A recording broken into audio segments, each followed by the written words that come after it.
Hello, I'm Miss Fry. Hi, I'm Miss Dennerman. Hi, I'm Miss Okeke. Hi, I'm Miss Hutchins. Hi, I'm Miss Davis. The book our project is based off on is Pete the Cat, I Love My White Shoes. Our story follows Pete the cat and his white shoes. As Pete's journey becomes messier when he steps into different colors representing different problems, Pete portrays adaptability, positivity, and resilience. At the end of the day, keep on walking and singing your song. This story is a message to children that even though things might not go your way, a positive attitude can change your outlook on the circumstances.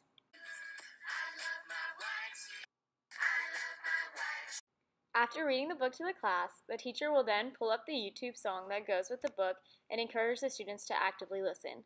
The teacher should keep the students engaged through gestures and enthusiasm, while making sure not to tell them exactly what to listen for or any underlying morals to the story, until the song is over. Now it's time for the activity. The instructor will first pass out the boomwhackers, the instrument of choice for the lesson. Advanced learners can be given the opportunity to play more than one boomwhacker, while challenged learners can be aided by only having one boomwhacker that has minimal parts in the melody, or if they don't want a boomwhacker, they can keep the rhythm by patting their legs. Here the teacher is instructing the students based off the music sheet. This is a photo of the music sheet that the students will be looking at during the lesson. I love my white shoes. I love my white shoes. I love my white shoes. I love my white shoes. For our physical education activity, the students will be replicating the plot of the book as Pete steps through different colors. Before the lesson, the teacher will cut out paper shoes that represent each color of the book.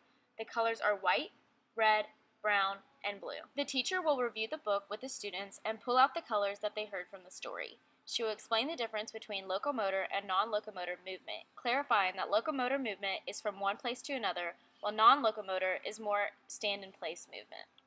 Allow the students to have a practice run and make sure they understand which locomotor and non-locomotor movement should be performed at each color. Listening to the YouTube song again, the students will hear which color to go to and pair this with the locomotor and non-locomotor movements assigned to each color. I love my red shoes. I love my red shoes. I love my blue shoes. I love my blue shoes. I love my blue shoes. There are two potential opportunities for challenged learners here. If a child is having trouble with personal space, the teacher is free to adjust the movement within the color to provide more set boundaries. In a situation where a student may not be able to perform the extended locomotor movements, the teacher can minimize the space of which they must move by creating a smaller activity area. And also, the teacher can modify the non-locomotor activities as needed.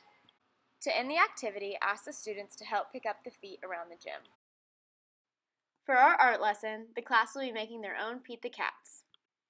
Before the students come to class, the teacher will set up their workspace with all the needed supplies for the activity. Each individual space will look something like this. For the challenged learners, the teacher might want to pre-draw some eyes and noses for them to cut out, or also have a stack already cut if scissors are a challenge for an individual student. Then the instructor will take the time to go over the different art elements in the Pete the Cat book.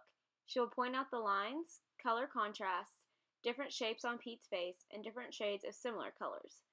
Advanced learners are free to add new elements that were not pointed out by the instructor, such as whiskers. The students will be motivated to pick out these elements so they can include them when they make their own artwork. It's important that the teacher goes over how to use the paintbrushes to avoid messes and make sure that the students know the brushes are not toys, they're tools.